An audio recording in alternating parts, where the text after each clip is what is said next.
ಇಲ್ಲಿ ದೇವತೆಗಳ ಚಾತುರ್ಯ, ಅಸುರರ ದರ್ಪ, ಅದು ನಾರಾಯಣನ ಮಾಯಾ ರೂಪದ ಬಗ್ಗೆ ತಿಳಿಸುತ್ತದೆ. ಇಲ್ಲಿ ಭಸ್ಮಾಸುರವೆಂಬ ಅಸುರನು ಶಿವನಿಂದ ಭಯಾನಕ ವರವನ್ನು ಪಡೆದು ಅದನ್ನು ದುರುಪಯೋಗ ಪಡೆಯಲು ಯತ್ನಿಸುತ್ತಾನೆ. ಆದರೆ ವಿಷ್ಣು ಮೋಹಿನಿ ಎಂಬ ಸುಂದರ ರೂಪದಲ್ಲಿ ಭಸ್ಮಾಸುರನನ್ನು ಮಾಯೆಗೆ ಒಳಪಡಿಸುತ್ತಾಳೆ ಮತ್ತು ಹರಿಯ ದರ್ಶನದಿಂದಲೇ ಅವಳ ಭವಿಷ್ಯ ನಿರ್ಧಾರವಾಗುತ್ತದೆ. ಈ ಕಥೆಯು ಕೇವಲ ಪೌರಾಣಿಕ ರೂಪವಲ್ಲ, ಇದು ಇಂದಿಗೂ ಪ್ರಸ್ತುತ. ಇಂದು ನಮ್ಮ ಮಹಿಳಾ ಮಣಿಗಳು ಭಸ್ಮಾಸುರ ಮೋಹಿನಿ ನೃತ್ಯ ರೂಪಕವನ್ನು ನಿಮ್ಮ ಮುಂದೆ ಪ್ರದರ್ಶನ ಮಾಡಲಿದ್ದಾರೆ.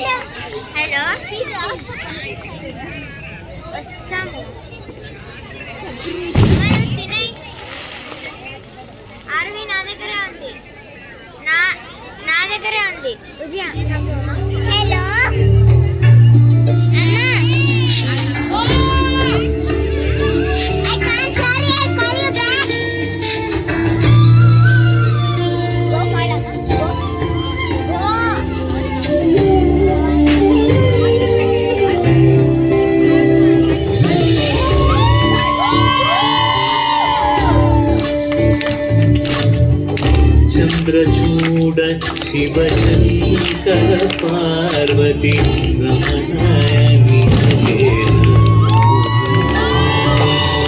ಚಂದ್ರಚೂಡ ಶಿವಶಂಕರ ಪಾರ್ವತಿ ರಮಣಾತಿ ನಗೆ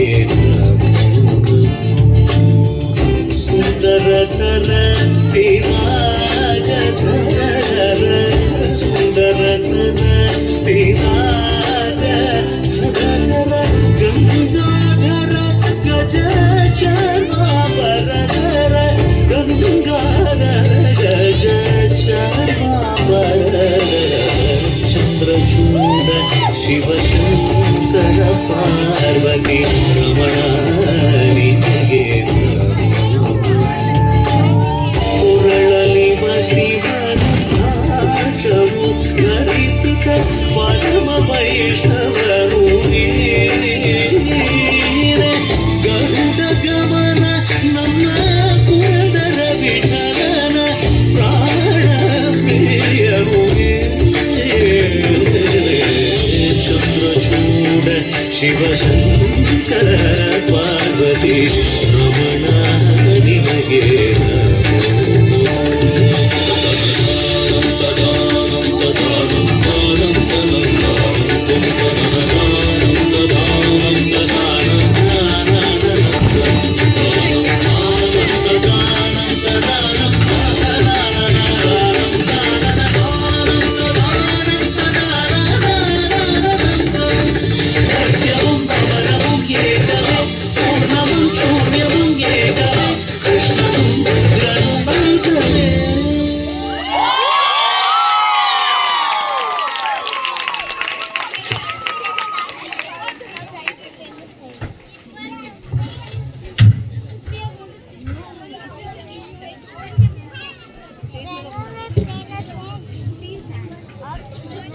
After this dancing is just the call a man.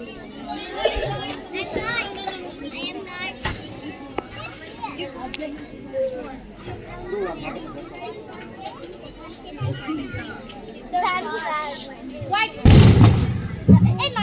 Hello?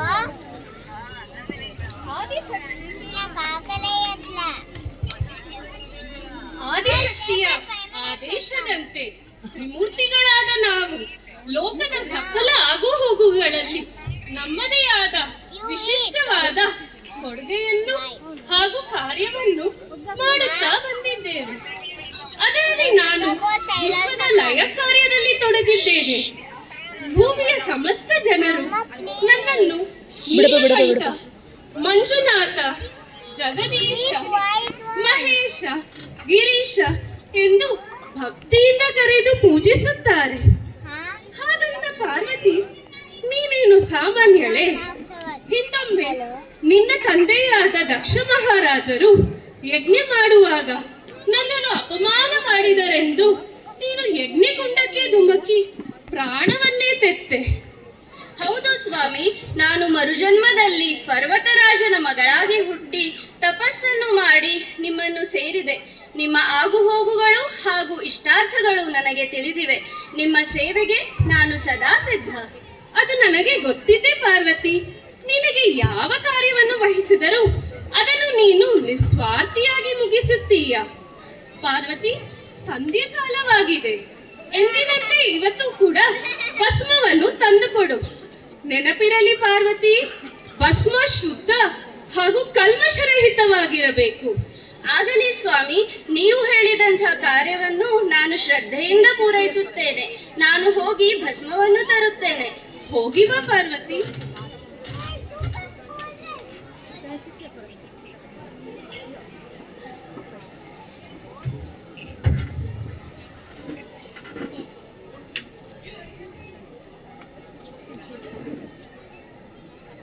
ಇದೇನು ಪಾರ್ವತಿ, ನಾನು ನಿನಗೆ ಹೇಳಿದ್ದೆ ಭಸ್ಮವನ್ನು ತರುವಾಗ ಶ್ರದ್ಧೆಯಿಂದ ತರಬೇಕು ಹಾಗೂ ಭಸ್ಮ ಶುದ್ಧವಾಗಿರಬೇಕು ಎಂದು ಹೇಳಿದ್ದೆ ತಾನೆ. ಆದರೆ ಈ ಭಸ್ಮವು ಶುದ್ಧವಾಗಿಲ್ಲ, ಕಲ್ಲುಗಳಿಂದ ತುಂಬಿಕೊಂಡಿದೆ.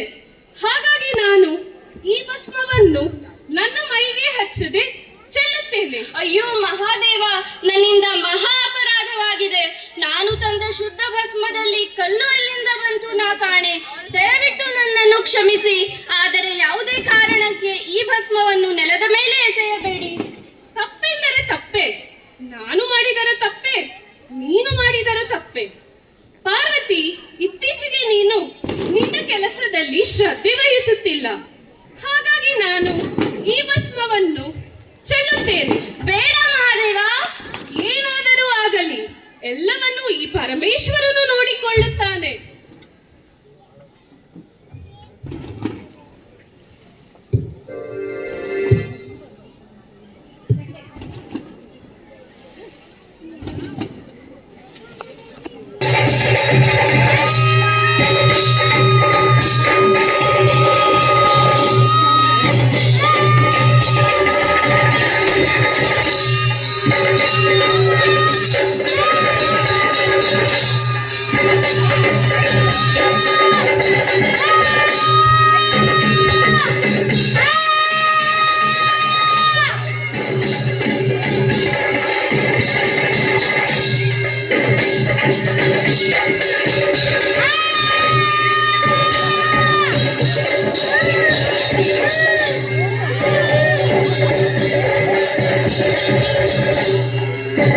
ಮಹಾದೇವ, ನಾನು ಹೇಳಿದ್ದೆ ಯಾವುದೇ ಕಾರಣಕ್ಕೆ ಈ ಭಸ್ಮವನ್ನು ನೆಲದ ಮೇಲೆ ಎಸೆಯಬೇಡಿ ಅಂತ. ಈಗ ನೋಡಿ ಏನು ಅನಾಹುತ ಆಗಿದೆ. ಹೆದರಬೇಡ ಗಿರಿಜಾ, ನಾನು ನಿನ್ನ ಜೊತೆನೇ ಇದ್ದೇನೆ. ನಾನು ನೋಡಿಕೊಳ್ಳುತ್ತೇನೆ.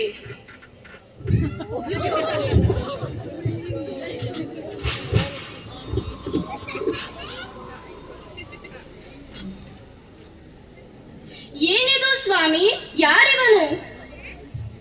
ನಾನು ಎಸೆದ ಭಸ್ಮದಿಂದ ಹುಟ್ಟಿದ ಮಗ. ಇವನಿಗೆ ಏನು ಜ್ಞಾನವಿಲ್ಲ.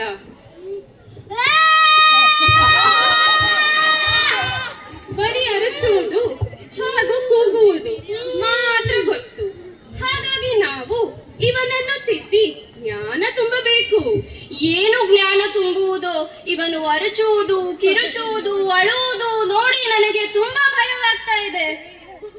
ಮಕ್ಕಳು ಹುಟ್ಟಿದಾಗ ಅಳುವುದು ಸಹಜ. ಮಕ್ಕಳು ಅತ್ತರೆ ಮನಸ್ಸಿಗೆ ಸಂತಸ. ಆದರೆ ನೀನು ಇವನೊಂದಿಗೆ ಅತ್ತರೆ ಅಪ್ಪನಾದ ನಾನು ಏನು ಮಾಡಲಿ? ಹೆದರಬೇಡ, ನಾನು ಸಂಭಾಳಿಸುತ್ತೇನೆ. ಮಗು, ಇಲ್ಲಿ ಬಾ. ಮಗು ಇಲ್ಲಿ ಬಾ.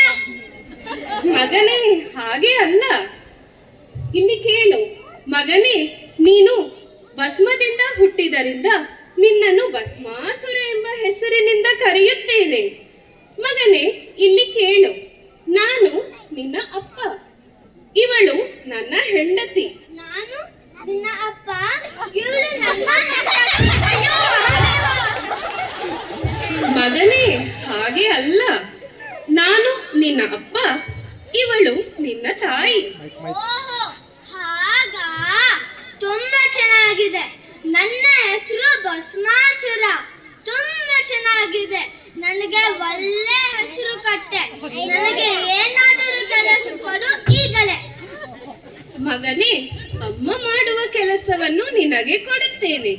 ದಿನ ಸಂಧ್ಯಾಕಾಲಕ್ಕೆ ಸ್ಮಶಾನಕ್ಕೆ ಹೋಗಿ ಶುದ್ಧವಾದ ಭಸ್ಮವನ್ನು ಆರಿಸಿ ನಿನ್ನ ಅಮ್ಮ ನನಗೆ ತಂದು ಕೊಡುತ್ತಿದ್ದಳು.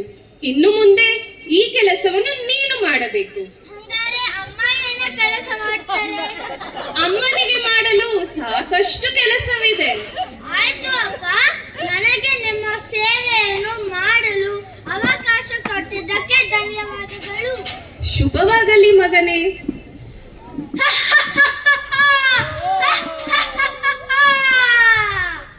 ಸ್ವಲ್ಪ ದಿನ ನನ್ನ ಅಪ್ಪ ಹೇಳಿದಂತೆ ಶಬ್ದದಿಂದ ಭಸ್ಮವನ್ನು ತಂದು ಕೊಡುತ್ತೇನೆ. ಈ ಶಂಕರನಿಗೆ ನಂಬಿಕೆ ಬಂದ ಮೇಲೆ ನಾನು ಯಾವ ರೀತಿಯಲ್ಲಿ ವರ ಪಡೆದು ಪಾರ್ವತಿಯನ್ನು ದಕ್ಕಿಸಿಕೊಳ್ಳುತ್ತೇನೆ.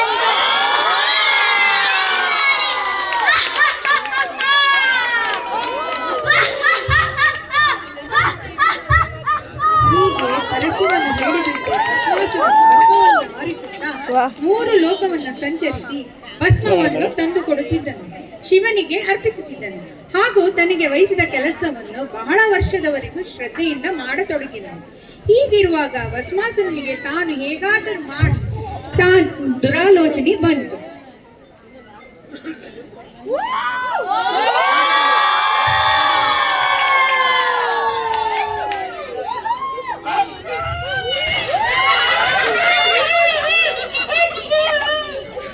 ಏನಾಯ್ತು ಮಗನೇ? ಯಾವಾಗಲೂ ಸಂತಸದಿಂದ ಭಸ್ಮವನ್ನು ತಂದು ಕೊಡುತ್ತಿದ್ದ ನೀನು ಇಂದು ಏಕೆ ಅಳುತ್ತಿದ್ದೀಯಾ?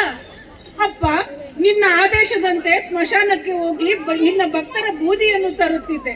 ಆದರೆ ಈ ದಿನ ನಿನ್ನ ಭಕ್ತರ ಬೂದಿಯೇ ಸಿಗಲಿಲ್ಲಪ್ಪ. ಹಾಗೆಂದರೆ ಯಾರು ಸಾಯಲಿಲ್ಲವೇ? ಸತ್ತಿದ್ದಾರೆ, ಆದರೆ ಅವರಾರು ನಿನ್ನ ಭಕ್ತರಲ್ಲ ಅಪ್ಪ. ನನ್ನ ಭಕ್ತಿಗೆ ನನ್ನ ನಿಷ್ಠೆಗೆ ನೀನೆ ಒಲಿದಿದ್ದೆ ಎಂದಾದರೆ ನನಗೋಸ್ಕರ ಅಲ್ಲ, ನಿನ್ನ ಕರ್ತವ್ಯ ಪಾಲನೆಗೋಸ್ಕರ ನನಗೊಂದು ವರವನ್ನು ನೀಡು. ನನ್ನ ಮಗನಾದ ನಿನಗೆ ನಾನು ವರ ಕೊಡುವುದಿಲ್ಲ ಎಂದು ಹೇಳುತ್ತೇನಾ? ನೀನೇ ಯೋಚಿಸು. ಆದರೆ ನಾನು ಕೊಟ್ಟ ವರ ಲೋಕಕ್ಕೆ ಉಪಯೋಗ ಆಗಬೇಕು, ನಿನಗೆ ಅನುಕೂಲವಾಗಬೇಕು. ಏನು ವರ ಬೇಕೆಂದು ಕೇಳು ಮಗನೇ.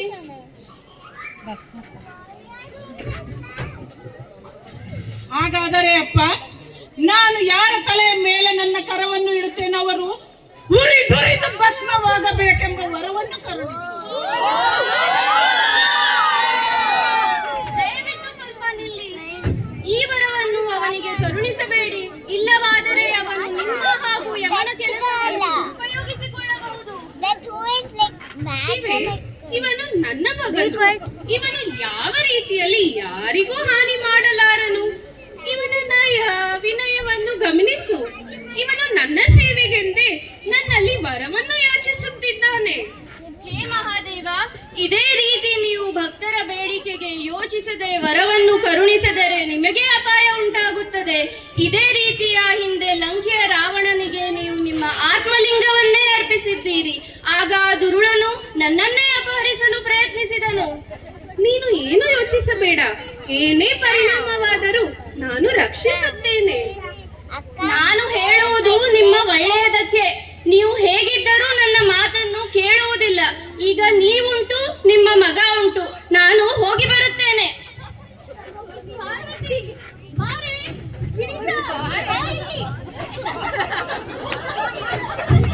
ಹೋಗಲಿ ಬಿಡು ಮಗನೇ. ನೀನು ಕೇಳಿದಂತೆ ನಾನು ನಿನಗೆ ವರವನ್ನು ಕರುಣಿಸುತ್ತೇನೆ. ಆದರೆ ನೀನು ಗೋವುಗಳಿಗೆ, ಬ್ರಾಹ್ಮಣರಿಗೆ, ಸ್ತ್ರೀಯರಿಗೆ ಹಾಗೂ ಅಸಹಾಯಕರ ಮೇಲೆ ಈ ವರವನ್ನು ಪ್ರಯೋಗಿಸಕೂಡದು. ಆಗಲಿ ಅಪ್ಪ, ನಿನ್ನ ಆದೇಶದಂತೆ ನಡೆದುಕೊಳ್ಳುತ್ತೇನೆ. ಒಳ್ಳೆಯದಾಗಲಿ ಮಗನೇ.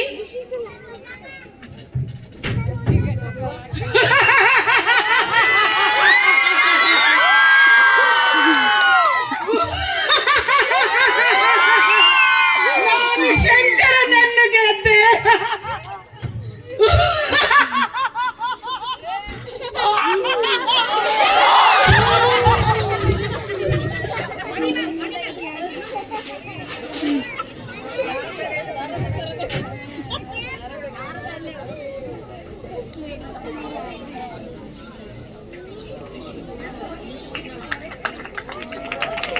ಮನಸ್ಸಿಗೆ ಬಂದಂತೆ ದೇವಲೋಕ, ಪಾತಾಳ ಲೋಕ, ಭೂಲೋಕ ಎಲ್ಲರ ಮೇಲೆ ತನ್ನ ಕರವನ್ನು ಇಟ್ಟು ಅಹಂಕಾರದಿಂದ ನಾಶ ಮಾಡಿ ಆನಂದ ಪಡೆಯುತ್ತಿದ್ದನು. ಈ ರೀತಿ ಈ ದೌರ್ಜನ್ಯದಿಂದ ಭಸ್ಮಾಸುರನ ಮೆರೆಯುತ್ತಿದ್ದಾಗ ಎಲ್ಲಾ ದೇವತೆಗಳು ವಿಷ್ಣು ಬಳಿ ಸಹಾಯಕ್ಕಾಗಿ ಅಂಗಲಾಚುತ್ತಾರೆ.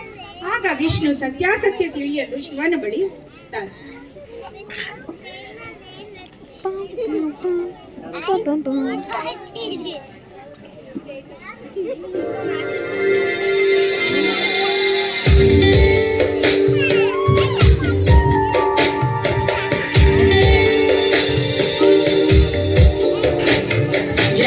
जगज्जालपालं गजत्कण्ठमालं शरच्चन्द्रबालं महादैत्यकालं नभो नीलकायं दुरावारमायं सुपद्मासहायं भजेऽहं भजेऽहम् सदाम्बोधिवासं गदत्पुष्पहासं जगत्सन्निवासं शतादित्यभासं गदाचक्रशस्त्रं लसत्पीतवस्त्रं हसच्चारुवक्त्रं भजेऽहं भजेऽहम्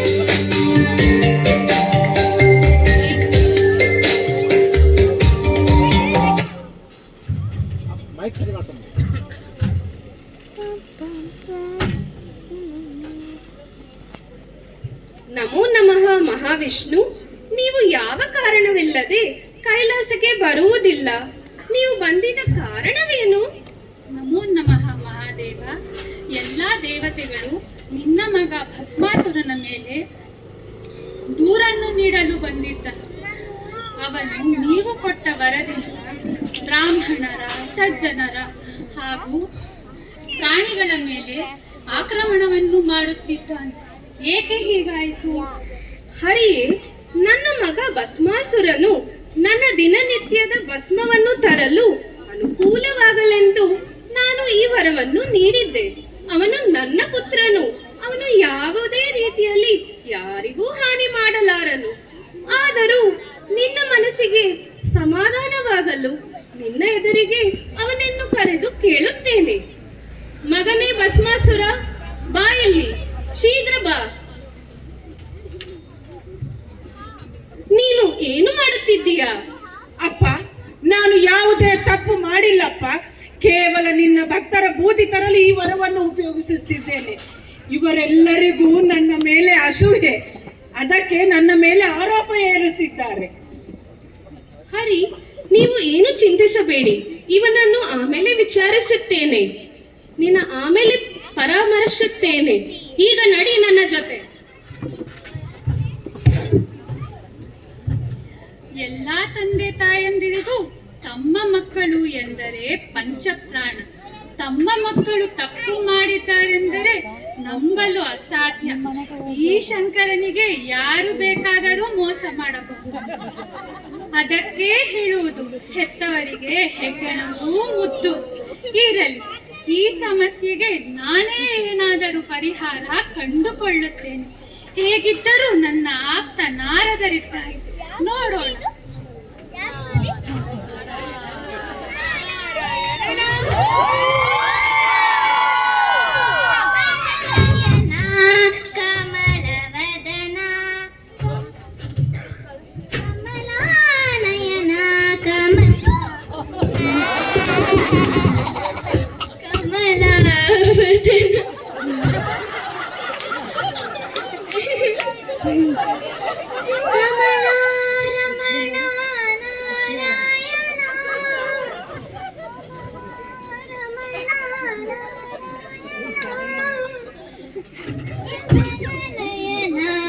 ಕಮಲವದನ ಕಮಲಾನಯನ ಕಮಲವದನ ಕಮಲಾನಯನ ಕಮಲಾವದನ. ನಾರಾಯಣ ನಾರಾಯಣ. ನಾನು ನಾರದ, ಬ್ರಹ್ಮನ ಪುತ್ರ, ಶ್ರೀ ವಿಷ್ಣುವಿನ ಪರಮ ಭಕ್ತ. ಈ ಬ್ರಹ್ಮಾಂಡದಲ್ಲಿ 14 ಲೋಕಗಳನ್ನು ಸುತ್ತುವ ನಾನು ದೇವರಿಗೂ ದಾನವರಿಗೂ ಅತ್ಯಂತ ಆಪ್ತನು. ನಾನು ಎಲ್ಲ ಲೋಕಗಳನ್ನು ಸುತ್ತಿ ನಡೆಯುವ ಎಲ್ಲ ವಿದ್ಯಮಾನಗಳನ್ನು ಕಂಡಿದ್ದೇನೆ. ನಾನು ಎಲ್ಲರಿಗೂ ಸೂಕ್ತ ಸಲಹೆಗಳನ್ನು ನೀಡಿ ಎಲ್ಲಾ ಘಟನೆಗಳಿಗೂ ನಾನೇ ಕಾರಣಭೂತಿ, ನಾನೇ ಸೂತ್ರಧಾರಿ. ಅದನ್ನೇ ಕೆಲವರು ಬೆಂಕಿ ಹಚ್ಚುವುದು ಅಥವಾ ಬತ್ತಿಡುವುದು ಎಂದು ಕರೆಯುತ್ತಾರೆ. ಇರಲಿ ಇರಲಿ, ಇವತ್ತು ಅದೇ ಕೆಲಸ ಮಾಡಲು ಬಂದಿದ್ದೇನೆ. ಬನ್ನಿ, ನನ್ನೊಂದಿಗೆ ಭಸ್ಮಾಸುರನನ್ನು ಭೇಟಿಯಾಗಿ ಬೆಂಕಿ ಹಚ್ಚೋಣ.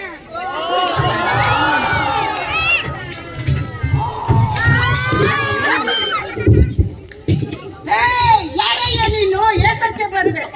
ನಾನು ನಾರದ, ಬ್ರಹ್ಮನ ಪುತ್ರ. ನಿನ್ನ ಒಳತಿಗಾಗಿ ಒಂದು ಸಲಹೆಯನ್ನು ನೀಡಲು ಬಂದಿದ್ದೇನೆ. ಸರಿ ಹೇಳು, ಕೇಳುತ್ತೇನೆ. ಏನಯ್ಯ ಭಸ್ಮಾಸುರ, ನೀನು ತುಂಬಾ ಶಕ್ತಿಶಾಲಿ. ಶಿವನನ್ನು ಮೆಚ್ಚಿ ವರವನ್ನು ಪಡೆದಿದ್ದೀಯ.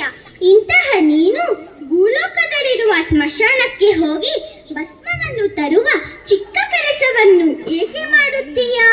ನೀನೇ ಎಲ್ಲಾ ಲೋಕಗಳನ್ನು ಗೆದ್ದು ದೇವಲೋಕಕ್ಕೆ ಅಧಿಪತಿ ಆಗಬಹುದಲ್ಲ. ನಿಮ್ಮ ಸಲಹೆಯನ್ನು ಪಾಲಿಸುತ್ತೇನೆ ನಾರದ ಮುನಿಗಳೇ.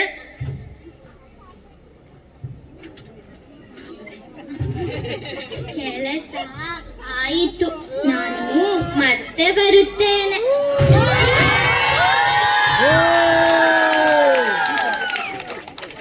ಶ್ರೀಹರಿಯ ಮಾತು ಕೇಳಿ ಶಿವನು ತುಂಬಾ ಕೋಪಗೊಂಡನು.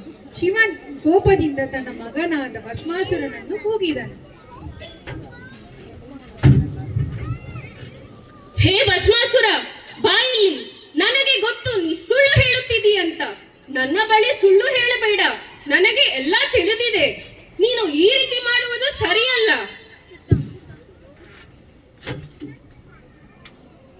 ಹೇ ಬೋಳಶಂಕರ, ನಿನ್ನ ತಲೆಯ ಮೇಲೆ ನನ್ನ ಕರವನ್ನು ಇಟ್ಟು ಈಗಲೇ ಬೂದಿ ಮಾಡಿಬಿಡುತ್ತೇನೆ.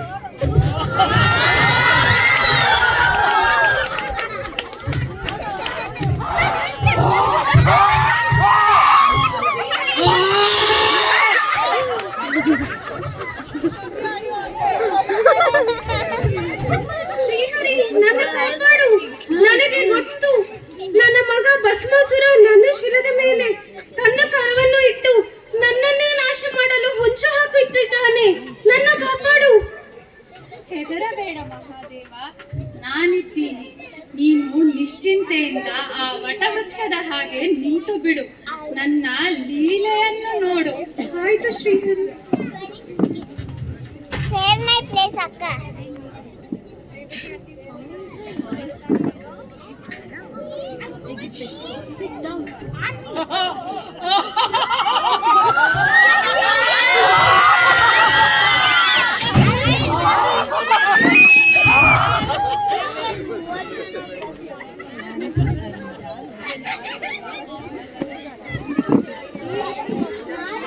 ನಾರಾಯಣ, ಹೇ ಭಸ್ಮಾಸುರ, ಎಲ್ಲಿಗೆ ಓಡುತ್ತಿರುವೆ? ಯಾರನ್ನು ಹುಡುಕುತ್ತಿರುವೆ?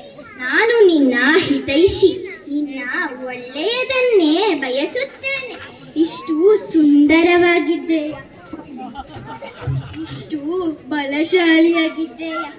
ಈಗ ನೀನು ದೇವಲೋಕದ ಅಧಿಪತಿ. ನೀನು ವಿವಾಹವಾಗಲು ಯೋಗ್ಯನಾಗಿದ್ದೆಯ. ನೀನೇಕೆ ಒಳ್ಳೆಯ ಸುರಸುಂದರಿಯನ್ನು ನೋಡಿ ಲಗ್ನ ಆಗಬಾರದು? ನಾರಾಯಣ ನಾರಾಯಣ. ನಾರದ ಮುನಿಗಳೇ, ನೀವು ನನ್ನ ಹಿತೈಷಿ. ನೀವು ಎಲ್ಲಾ ಲೋಕವನ್ನು ಸುತ್ತುವ ನಿತ್ಯ ಸಂಚಾರಿ. ನೀವೇ ಏಕೆ ಒಂದು ಸುಂದರ ಕನ್ಯೆಯನ್ನು ನನಗೆ ಕೊಡಬಾರದು? ನಾರಾಯಣ ನಾರಾಯಣ. ಆಗಲಿ ಆಗಲಿ, ನಿನಗೆ ಒಬ್ಬಳು ಷೋಡಶಿ ಸುಂದರ ಉದ್ಯಾನವನದಲ್ಲಿ ಕಾಯುತ್ತಿದ್ದಾಳೆ. ನೀನು ಬೇಗನಲ್ಲಿಗೆ ಹೋಗಿ ಅವಳನ್ನು ಉಳಿಸಿಕೊಂಡು ಲಗ್ನ ಮಾಡಿಕೊ. ನಿನಗೆ ಮಂಗಳವಾಗಲಿ. ಆಗಲಿ ಗುರುದೇವ. ನೀವೇ ನೋಡಿ, ನಾನು ಬೀಸಿದ ಬಲೆಗೆ ತೋಳ ತಾನಾಗಿ ಬಿದ್ದಿತ್ತು. ಇನ್ನು ಉಳಿದದ್ದು ನೀವೇ ನೋಡಿ.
వేషం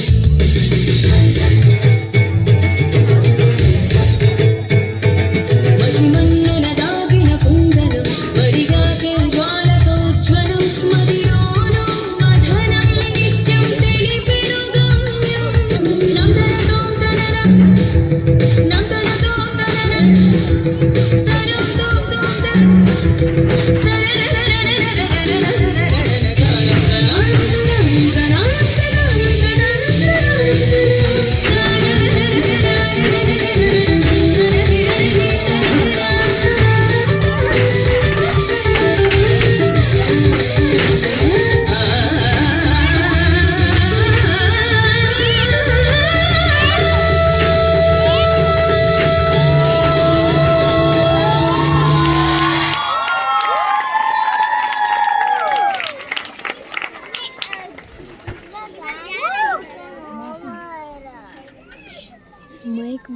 ನಾನು ಯಾರೆಂದು ತಿಳಿಯಿತೆ?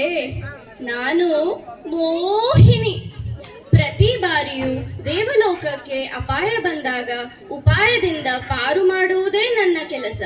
ಇದಕ್ಕಾಗಿ ನಾನು ಹಲವಾರು ವೇಷಗಳನ್ನು ಧರಿಸಿ ದುರುಳರನ್ನ ಸಂಹರಿಸಿದ್ದೇನೆ. ಕಳೆದ ಬಾರಿ ಸಮುದ್ರ ಮಂಥನದ ಸಮಯದಲ್ಲಿ ನಾನು ಮೋಹಿನಿಯಾಗಿ ಅಮೃತವನ್ನು ರಾಕ್ಷಸರ ಕೈಗೆ ಸಿಗದಂತೆ ಮಾಡಿದ್ದೇನೆ. ಈಗ ಮತ್ತೊಮ್ಮೆ ಮೋಹಿನಿಯಾಗಿ ಭಸ್ಮಾಸುರನನ್ನು ಮುಗಿಸಲು ಬಂದಿದ್ದೇನೆ. ನಾನು ಇಲ್ಲಿಯೇ ಇದ್ದು ಅವನ ಬರುವಿಕೆಗಾಗಿ ಕಾಯುತ್ತೇನೆ.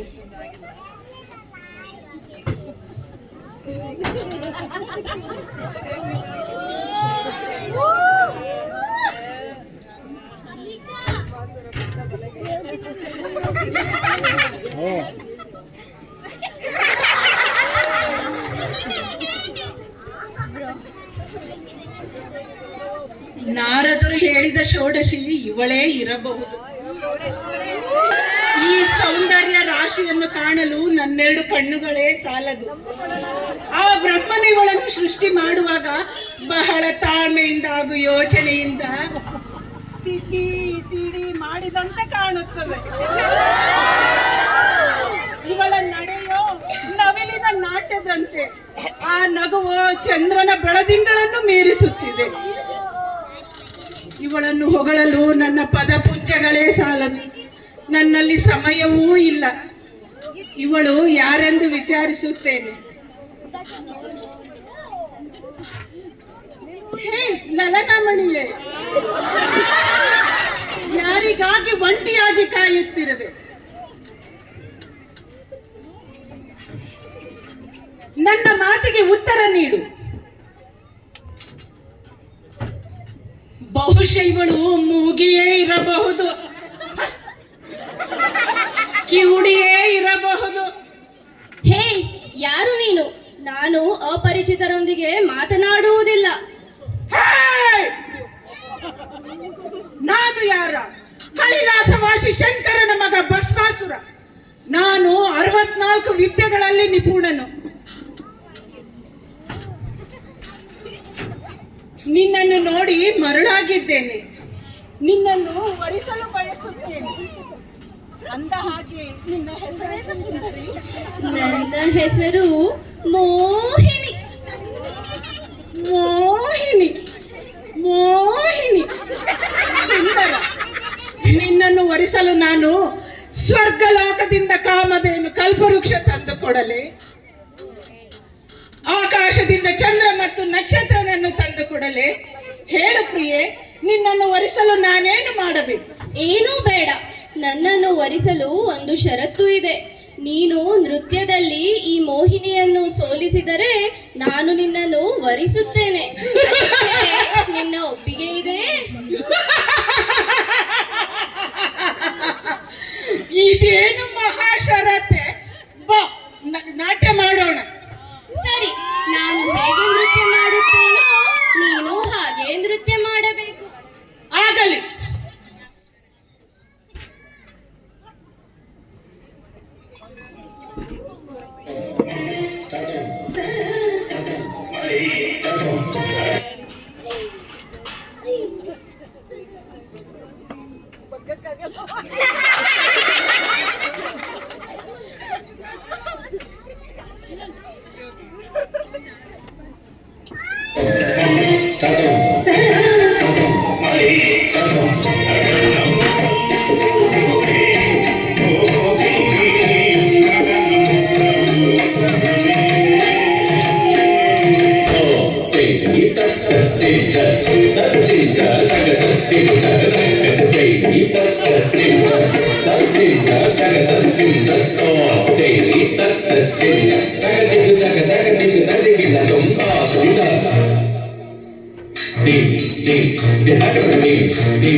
ಹೀಗೆ ನನಗೆ ವಹಿಸಿದಂಥ ಕಾರ್ಯವನ್ನು ಯಶಸ್ವಿಯಾಗಿ ಪೂರೈಸಿದ್ದೇನೆ.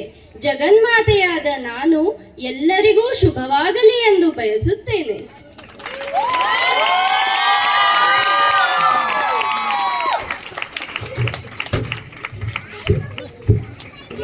ಎಲ್ಲ ಕಲಾಭಿಮಾನಿಗಳಿಗೆ ನಮ್ಮ ರಂಗಸ್ಫೂರ್ತಿ ಕಲಾವಿದರಿಂದ ಹೃತ್ಪೂರ್ವಕ ವಂದನೆಗಳು. ನಮ್ಮ ಈ ಕಿರು ನೃತ್ಯ ರೂಪಕವನ್ನು ನೋಡಿ ಸಂತಸ ವ್ಯಕ್ತಪಡಿಸಿದ್ದೀರೆಂದೇಳಿ ಭಾವಿಸುತ್ತೀನಿ. ನೀವು ನೋಡಿದ ಭಸ್ಮಾಸುರ ಅಂತ್ಯ ನಿಜವಾದ ಅಂತ್ಯವಲ್ಲ, ಇದು ಪ್ರಾರಂಭವಷ್ಟೇ. ಈ ಭಸ್ಮಾಸುರನನ್ನು ನಾವು ಎಲ್ಲೆಲ್ಲೂ ಕಾಣಬಹುದು. ಅದೇಗೆ ನಿಮ್ಮೊಳಗೆ ಭಸ್ಮಾಸುರನು ಇರುತ್ತಾನೆ.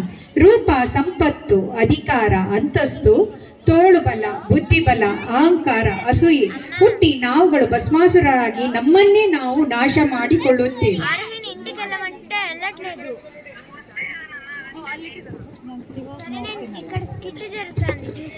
ಈ ಕಥೆ ಎಲ್ಲಾ ಕಾಲಕ್ಕೂ, ಎಲ್ಲಾ ದೇಶಕ್ಕೂ ಹಾಗೂ ಎಲ್ಲಾ ಮಾನವರಿಗೂ ಸರಿ ಹೊಂದುತ್ತದೆ. ನಾನು ಪ್ರತಿಮಾ ಗುರುಧರ್ ಈ ನೃತ್ಯ ರೂಪಕವನ್ನು ಮತ್ತೆ ಕಲ್ಪನೆ ಮತ್ತು ನಿರ್ದೇಶಕ ಮಾಡಿದ್ದೀನಿ. ಇದರ ಸಂಭಾಷಣೆಯನ್ನು ಶ್ರೀಯುತ ಬಿ ಗುರುದತ್ ಮಲ್ಯ ಅವರು ಮಾಡಿದ್ದಾರೆ. ಈ ನೃತ್ಯ ರೂಪಕವನ್ನು ಸಮರ್ಪಕವಾಗಿ ನಿರ್ವಹಿಸಿದ ಪಾತ್ರ ಪರಿಚಯ ಮಾಡಿಕೊಳ್ಳೋಣ. ಮೊದಲನೆಯದಾಗಿ ಪ್ರೀತಿ ಪ್ರಕಾಶ್ ಸಹ ನಿರ್ದೇಶಕರಾಗಿ ವೇದಿಕೆ ಮೇಲೆ ಬರಬೇಕಾಗಿ ಕೇಳಿಕೊಳ್ಳುತ್ತೇನೆ. ಶಿವ ಇವರು ಫಸ್ಟ್ ಟೈಮ್ ಸ್ಟೇಜ್ ಮೇಲೆ ಬರ್ತಾ ಇದ್ದಾರೆ. ಸೊ ಜೋರಾಗಿ ಚಪ್ಪಾಳೆಯೊಂದಿಗೆ ಇವರನ್ನು ಸ್ವಾಗತಿಸಬೇಕು. ಶಿವ ಪಾತ್ರದಲ್ಲಿ ನಾನು ಪೂಜಾ ವಿಜೇಂದ್ರ. ಎರಡನೆಯದು ಪಾರ್ವತಿಯಾಗಿ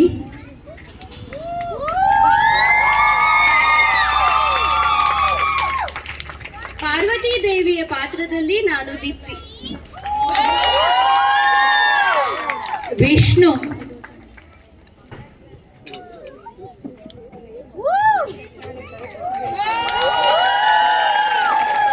ನಮಸ್ತೆ ಎಲ್ಲರಿಗೂ. ನನ್ನ ಹೆಸರು ಸುಪ್ರಿಯಾ.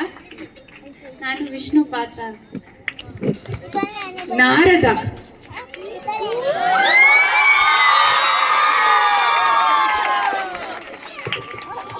ನಾರಾಯಣ ನಾರಾಯಣ ನಾರದ ಪಾತ್ರದಲ್ಲಿ ಸಾನ್ವಿಕಾ. ನಮ್ಮ ಮರಿ ಭಸ್ಮಾಸುರ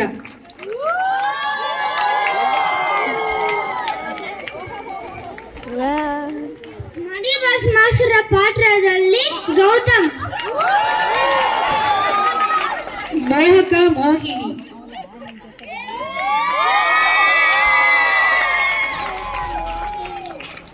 ಮೋಹಿನಿ ಪಾತ್ರದಲ್ಲಿ Revathi. Always very beautiful Bhasmasura.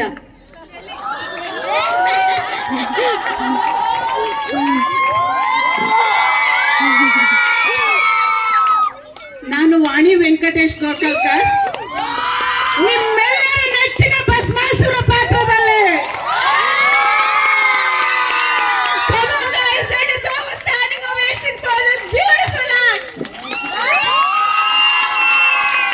ಎಲ್ಲರಿಗೂ ತುಂಬು ಹೃದಯದ ಧನ್ಯವಾದಗಳು ಹಾಗೂ ದಸರಾ ಹಬ್ಬದ ಶುಭಾಶಯಗಳು.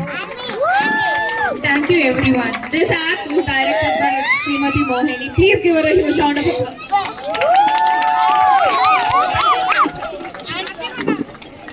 Fatima ma'am, I'm so sorry.